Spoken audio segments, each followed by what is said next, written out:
So the final topic is the vector nature of these angular quantities. So first of all, omega, we just talked about clockwise, counterclockwise.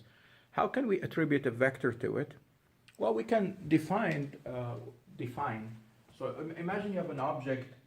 Here is my object, and let's say it's spinning this way. So here is a little mass m, and it is spinning this way. So the velocity is this way. That's the velocity, and the position vector is this way. It's the position. That is the position vector. That's the direction of the position vector. Now, in what direction is omega? Well, we said if it's counterclockwise, it's positive. If it's clockwise, it's negative. How about if I want to attribute a vector to it? We can use the right-hand rule. So the right-hand rule basically says, your fingers of your right hand should point in the direction of the velocity, and your thumb would point in the direction of omega. So omega will be out of the board, would be in this direction. That's the z-axis. On the other hand, if you're spinning this way clockwise, take your fingers and curl them in the direction this way, and so omega would be into the board, and that's why it would be, we call it negative. Clockwise would be into the board, that's the negative z direction, and we just called it negative, and then if it's counterclockwise, it would be positive. And the relationship between v and omega, v is equal to, will be omega cross product with r. And remember how we looked at cross products. We said the cross product of a vector A with vector B, you can write it this way as I hat, J hat, K hat, AX, B, AX, AY, AZ, and BX, BY, BZ. And you can just rewrite the first two vectors, I hat, J hat, and then AX, BX, AY, and BY, and simply go diagonal like this way. So this one would be I hat, and then AY, BZ, AY, BZ, and then you go this way. Let me just do it slow. So you have AY, BZ, I hat, and then plus AZ, BX, J hat, AZ, BX, J hat, AZ. And then this one here. So if you're going this way, that's to the right, that's positive, so you go positive. And so you have plus AX, BY, K hat, and then we go this way, minus. We're starting at this upper end here. So that's negative, since it has J hat, I will write it below the J hat. So AX, BZ, J hat. And then this one, the I hat, that's negative also, the negative. AZ, BY, Notice you just flip this. AY, BZ becomes AZ, BY, but with a minus sign. I hat. And then for this one, you get AY, BX, K hat. Okay. And you can just use this as the definition. So you get AY, BZ minus AZ, BY. If you want, you can memorize this if you like. I never memorize it. And I don't think we will even need it. Next semester you will, for E&M. And then AZ, BX, minus AX, BZ,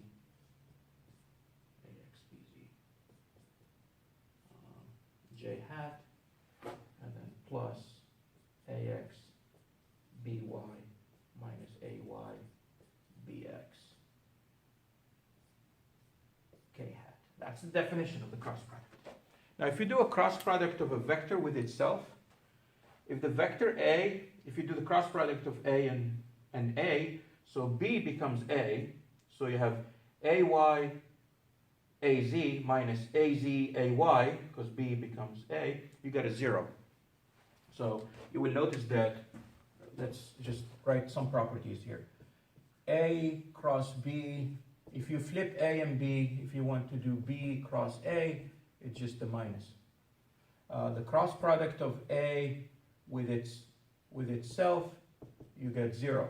You can also verify that if this new vector called C, A cross B, then it's perpendicular. C dot A will equal to C dot B, and both of them are 0. When you do the cross product of two vectors, you produce a new vector that's perpendicular to them. The magnitude of the vector A cross B, the magnitude, it will equal to the magnitude of the vector A times the magnitude of the vector B times the sine of the angle between them, the sine of the angle between them. So this is vector A, and this is vector B, and this is the theta between them. This is their magnitude. So you take the magnitude of A, magnitude of B, multiplied by the sine of the angle, that gives you the magnitude of the vectors A and B. Okay? Okay, so now we're going to, we said we defined the torque. Remember, torque was R cross F, R cross F. So if you have like an object that's rotating about a certain axis and you apply a force F, and this is R, this is the vector R, the torque would be R cross F, and that's that. And the magnitude of the torque, if you remember, it was R times the magnitude of F times the sine of theta. That was that. Now we're going to define a quantity called the angular momentum.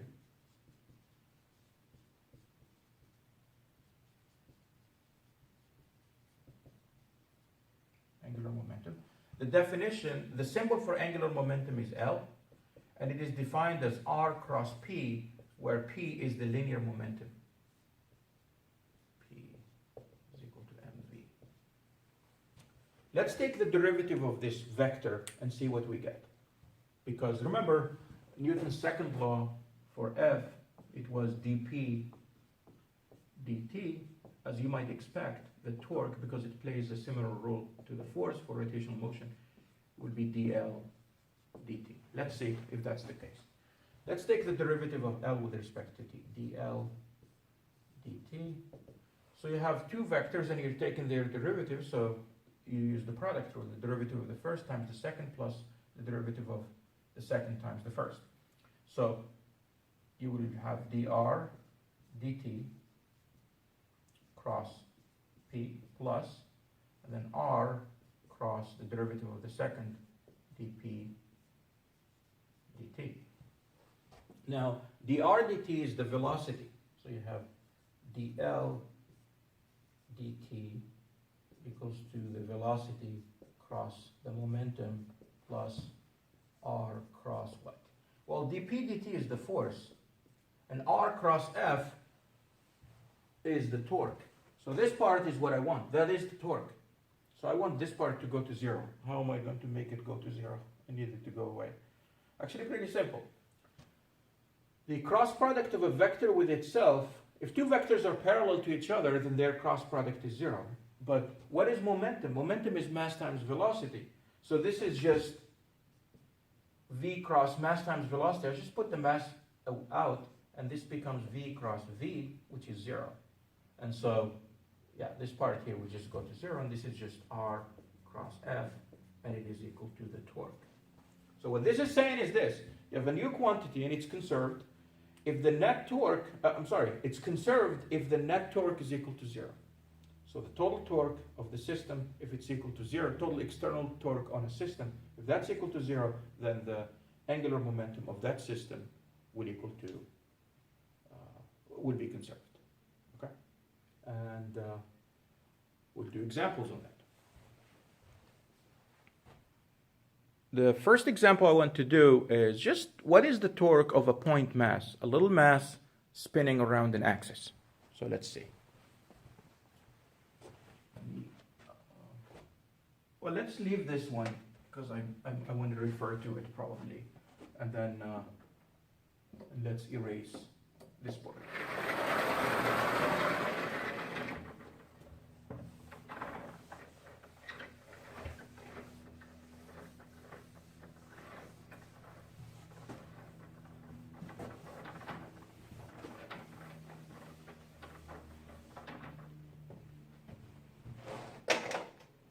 let's just summarize what we know and then go on. So for linear quantities, you got x, angular, you got theta, you got v, you have omega, you have a, you have alpha, and we have the force equals to the mass times acceleration. Here you have the torque equals to I times alpha. We have the force is equal to dp dt. Here you have the torque equals to dl dt. And also in between here, torque is equal to r times f times the sine of theta. That's the magnitude of the torque. Momentum, regular momentum, linear momentum is mv. Angular momentum will be I times omega. See that in a moment. Oh, yeah, instead of mass, you have I. You have I. So let us do a, let's take a point mass here. There is the mass m, and it's spinning around an axis, spinning with an omega. It's going around with an omega here, and this is r. So what's the angular momentum? Well, first you have to calculate the momentum, the regular momentum. So let's say when it's here, what is the momentum? Well, the momentum will be this way, that's p. And it is the mass times the velocity. And r is a vector that points in this direction. So r will be just the magnitude of this vector, which is r. So L, which is by definition, it's r cross p, which is r cross p is mv. So it is r, it will be m, and then r cross v. The magnitude of the momentum, L, would be the mass times the magnitude of the first vector times the magnitude of the second vector times the sine of the angle between them times the sine of theta. But what's theta here? R points in this direction, P points in that direction, or V. So the angle is 90 degrees, so sine of 90 is 1. So I'll not bother, right? So it's like this. Now I want to show you that the angular momentum for a point mass is equal to I omega. Okay, well, if this is V, how is V related to omega? V, if it's pure rotation, V is equal to omega R. And so I have here m omega r, or r omega, so that's r times omega, so r squared times omega. But what is mr squared? That's the moment of inertia of a point mass about this axis. Remember, you do the point mass times r squared, how far you are from the axis of rotation, so you just get L is equal to I times omega. That's that. Okay. Now, I want to, now let's say I have two equal masses at the end of a massless 50 centimeter rod, and we want to, and they're revolving, and I want to calculate their angular momentum. And let me leave this one here and erase all of those.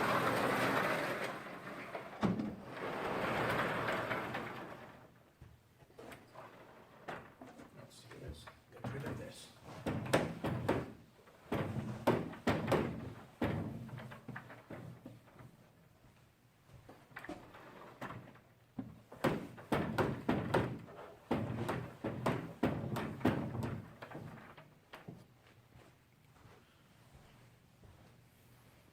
So let me just get this from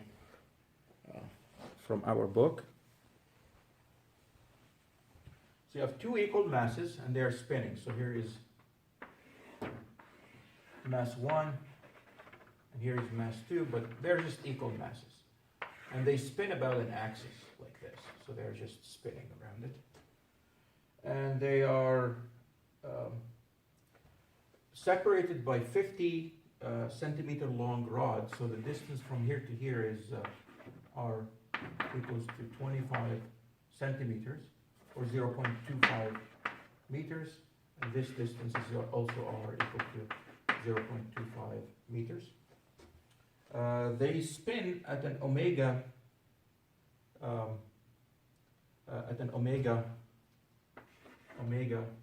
let's call it omega initial, is 2 revolutions revs per second. And it says here these two things come closer together, and the question is, or actually, I'm sorry, a compressed gas expands, and the rod extends to a length of 160 centimeters. So imagine these two masses now, they are connected by a rod, and the rod is massless and it contains some gas. It's compressed, and then the gas just expands, and then they get farther apart, and so they become like this. So now they are this far apart, still spinning about this axis. Here is M1, here is M2, and now they are farther apart. Instead of 50 centimeters apart, they become 160 centimeters apart. That's 80 centimeters, or 0.8 meters, and then 0.8 meters. And now the question is, how quickly will they be spinning? We ask, is there an external torque on this? So how do you apply a torque? Right, you have to apply a force in the direction of motion, or perpendicular to the axis. You're not. The gas that's expanding, first of all, that's an internal force, and it's going like that. So if the net external torque is 0, it means the angular momentum is conserved. And the angular momentum, if it's conserved, it means the angular momentum here will equal to the angular momentum here. And for point masses, the angular momentum of a point mass is the moment of inertia times the angular velocity of that point mass. So that's my approach. I'll calculate the angular momentum here, L initial, and I will say it's equal to the angular momentum over there. The angular momentum here would be the moment of inertia here at the beginning times the angular velocity at the beginning, and that equals to the moment of inertia at the end times the angular velocity at the end. Let me call this R1. This is also R1. This will be R2. This will be R2. The moment of inertia is mr squared. So mr squared for this one and mr squared for this one. So I get mr1 squared plus another mr1 squared times omega initial. Omega initial equals to the moment of inertia at the end. It will be, well, the mass is the same, but it's farther. So it would be mr2 squared plus mr2 squared, and then omega final. Notice we did not use conservation of energy, because energy is not conserved here. The gas expands, there is non-conservative work involved there. Okay. So what do we have?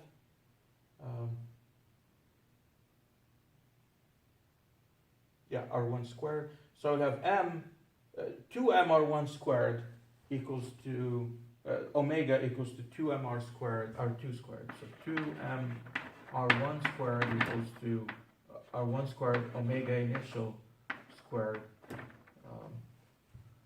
has to equal to 2mr2 squared omega initial. The masses simply cancel. Omega final. So omega final will equal to r1 squared omega initial. Oh, this shouldn't be squared. I made another mistake. Divided by r2 squared. And then r1 squared over r2 squared is r1 over r2, the whole thing squared omega initial. Now, I don't have to change this to, they gave it in revolutions per second. This is dimensionless when you divide r by r. So if I leave omega in revolutions per second, I will get omega final in revolutions per second. So I will leave it like that. If you're not sure, always change to SI units and then change back at the end. Okay, well, R1 is 0.25 and R2 is 0.8. So 0.25 over 0.8, 50 squared, and multiply by 2. And what do you get? Well, let's see. We get 0.2. 0.2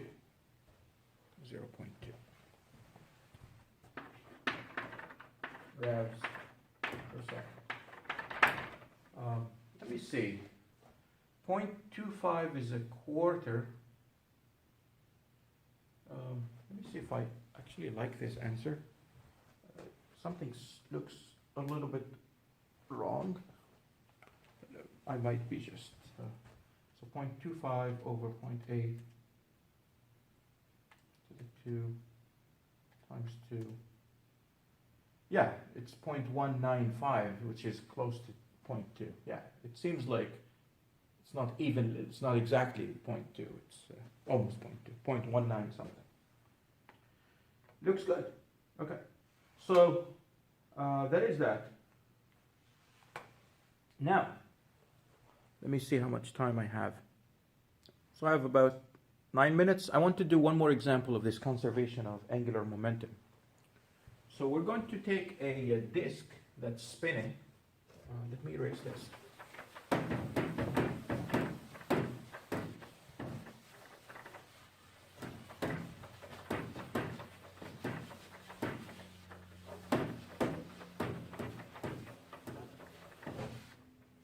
So here is a disk, right? And here is the axis of rotation. So this is a disk, and it is spinning. It is. So imagine a disk. You have like what do they call it? Like a grindstone or something, and it's just spinning. Okay, at some angular velocity. No external torques, no friction or anything. So it is spinning with an omega initial. You come along and you take a hoop. So here's a hoop. So a hoop.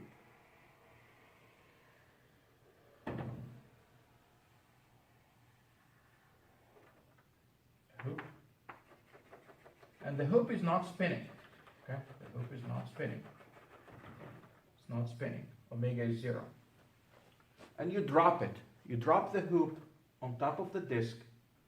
So it drops on top of it. And the question is, what is the angular velocity after the collision, after they collide? Okay.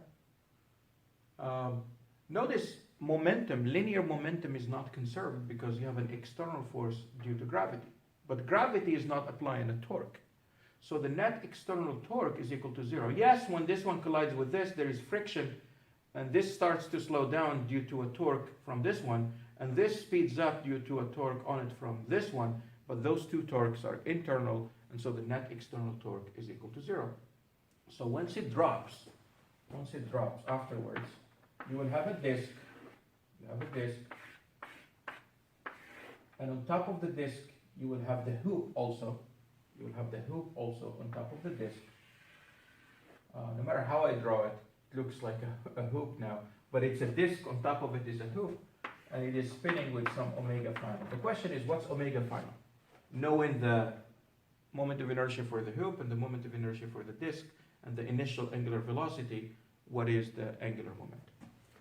So we will say angular momentum will be conserved because there is no net external torque, and L initial equals to I to L final. L initially only this one had angular momentum because it was the only one spinning, so it's I for the disk times omega initial. Omega initial. Just like MV, I omega. So we're rotating about a fixed axis, so this is true. And then you have L final will be omega final times the moment of inertia at the end. The moment of inertia at the end, you got a disk, on top of it is a hoop. So it will be the moment of inertia for the disk plus the moment of inertia for the hoop. This is the disk. I forgot to write it down. And so you can calculate omega final. So for the example from the book here, I want to just write down the the numbers they gave us. So the radius of the hoop equals to the radius of the disc, and both of them are 10 centimeters. So the radius of the hoop equals to the radius of the disc, and it is 10 centimeters or 0.1 meters. And then the mass of the hoop, and then the mass of the disc. Let's write them down. The mass of the disc is 2 kilograms, and the hoop is 1 kilogram. So this is 1 kilogram, and this is 2 kilograms. And then they gave us also the initial angular velocity. Let me also copy it down. It's 200 RPM. 200 RPM. Revolutions per minute. So we will write down that omega final will equal to the moment of inertia for the disk divided by the moment of inertia for the disk plus the moment of inertia for the hoop, and then times omega initial. And you will notice that the moment of inertia for the hoop will equal to the moment of inertia for the disk, because the moment of inertia for the hoop, it's the mass of the hoop times r squared, r of the hoop. I would just write r because radius of the hoop equals to the radius of the disk, so it's just r squared, and it will be it's r squared. And then the moment of inertia for the disk, it's equal to 1/2 the mass of the disk times r squared. But the mass of the disk is equal to twice the mass of the hoop. So this is half of 2 kilograms is 1 kilogram. So it will. So this is simply equal to the moment of inertia for the hoop in our problem. So the moment of inertia for the disk is equal to that of the hoop.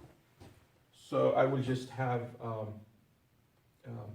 the omega final will equal to the moment of inertia for the disk divided by the moment of inertia for the disk plus the hoop and the disk have the same moment of inertia, so I disk times omega initial, and this will be just I disk over twice I disk, that's half, so half of omega initial, and half of omega initial will be 100 RPM, because omega initial was 200 RPM to begin with. And so we get 100 RPM. Okay. And let me pause this, and I want to just show you a demonstration, and then that will be almost the end of this chapter pretty much. So I wanted to show you this demonstration with the wheel. So first of all, let me spin the wheel this way, clockwise. So in what direction is the moment of inertia? I'm sorry, not the moment of inertia. In what direction is the angular velocity? Remember, as it spins this way, you orient your fingers with the motion of one of them, and you get the angular velocity towards you. Since the angular velocity is towards you, you could also use vectors r cross p. R is this way. It's from here to, let's say, this little particle here, from here to this way, and this particle is moving like that. R is this way, P is this way. When you take the cross product, the angular momentum is towards you. So as I spin this wheel, it has angular, as I spin it this way, it has angular momentum towards you. Now, I have a string here, and I can hold the wheel this way. Let me stop it from spinning. If I hold it this way and let go, it will just spin this way. Why? Because gravity will apply a torque to it, and it will just fall. As it falls, it will be rotating this way, so it has angular momentum this way. So gravity is trying to give you an angular momentum this way. So let's see. When I spin it this way, it has angular momentum that way. And when I hold it from the string and I try to let go, gravity will give it an angular momentum this way. So I have an angular momentum this way, in addition to a new angular momentum this way, that will give me a new angular momentum that way, and the wheel has to point that way. But once it's here, gravity is trying to give it angular momentum this way, so it keeps spinning. So let's see. Let me try to spin it fast. I usually do this with the help of a student. So let's spin it. Give it a nice large angular momentum. Because angular momentum is basically I omega, right? Let's get it faster, faster. So here is the trick. It never gets old, no matter how many times you do. So I'm going to let go. And this happens. So again, you can explain it now. You say the angular momentum is that way, gravity is trying to give it angular momentum this way. So every time it orients itself, gravity gives it angular momentum kind of to the left, so it keeps spinning it to the left. So we say there is a precession this way. And I would like to show you how that happens. Okay. Thought I paused this video and started a new one, but let me pause it and start a new video because it's running out of time.